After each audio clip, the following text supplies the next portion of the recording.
Ya, baik. Assalamualaikum warahmatullahi wabarakatuh. Perkenalkan, nama saya Mirnawati. Saya biasa dipanggil Mirna, Marni, Mina, ataupun Mir, nama pendek saya. Istilahnya dari nama panggilan ini sendiri, kita semua berharapnya nama panggilan sendiri itu bisa membuat kita menjadi seseorang yang memiliki nilai khusus dari nama panggilan, nama pendek itu sendiri. Nah, dari hal itu, di sini saya ingin, mereview atau menjelaskan kembali bagaimana, tentang saya memahami dari sebuah buku yang akan saya bahas dalam video kali ini. Nah, dalam video kali ini saya akan membahas mengenai buku yang berjudul, Manajemen Kantor Advokat di Indonesia atau dalam bahasa Inggrisnya yaitu, Law Firm Management in Indonesia. Nah, buku ini, ditulis oleh Bapak Wahyuni Bahar. Dalam hal itu sendiri, dibuatnya buku ini itu ditujukan kepada seluruh advokat maupun calon advokat yang ada di Indonesia. Dari adanya buku ini mungkin menjadi sebuah pandangan bagi para advokat ataupun calon advokat yang ingin mendirikan sebuah, law firm di, seluruh Indonesia. Nah, dari hal itu tersebut, pastinya seseorang yang ingin, membuat lulusan sarjana hukum, ketika ingin mendirikan sebuah law firm, pasti harus menyiapkan sebuah strategi. Tujuannya dibuatnya strategi ini adalah, kita tidak mungkin berjalan tapi tidak punya, susunan ataupun tujuan dari adanya dibuat kantor itu sendiri. Pastinya kan kalau semisal kita membuat atau membangun kantor hukum tanpa ada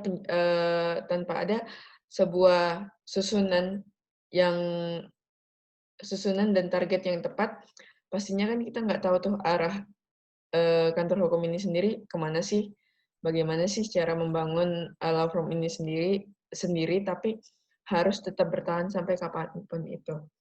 Nah, jadi tujuan dari dibuatnya buku ini sendiri, pasti yaitu, eee, kita harus mengatur sebuah strategis dalam pembuatan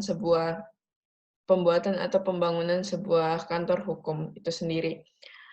Nah, bagaimana caranya ketika kita mau buat sebuah, eee, kantor hukum sendiri, pastinya kita harus mempunyai strategi.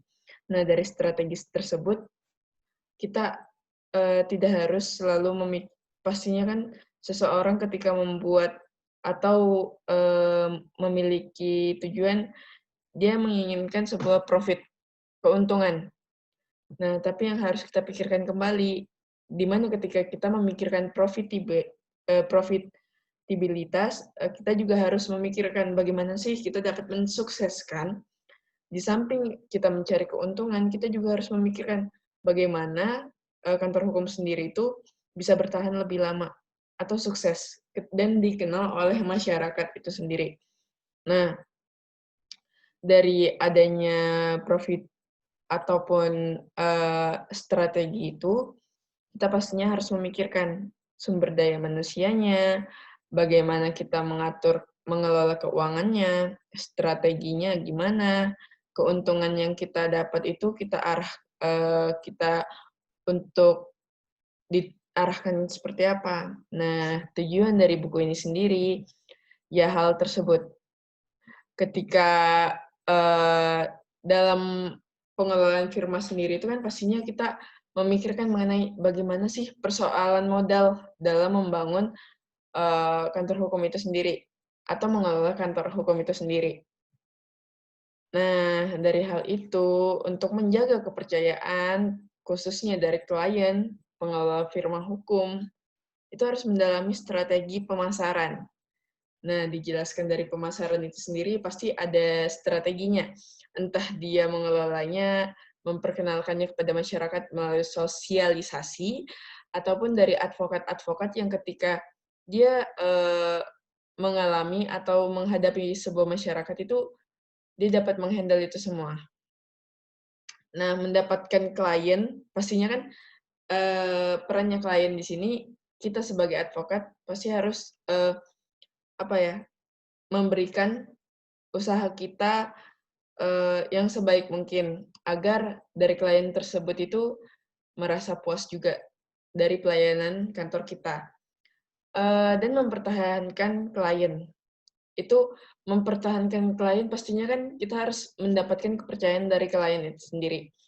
Nah, dari hal ini saya eee, dapat kutipan ini, yaitu dari halaman 73 di dalam buku Manajemen Kantor Advokat di Indonesia.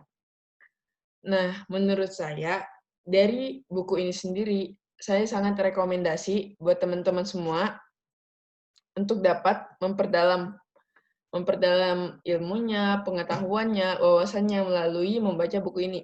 Pastinya kan ketika kita ingin membangun sebuah kantor hukum, kita perlu wawasan kita sendiri. Kita kan nggak mungkin, berjalan tanpa ada arah. Pastinya kita juga harus belajar.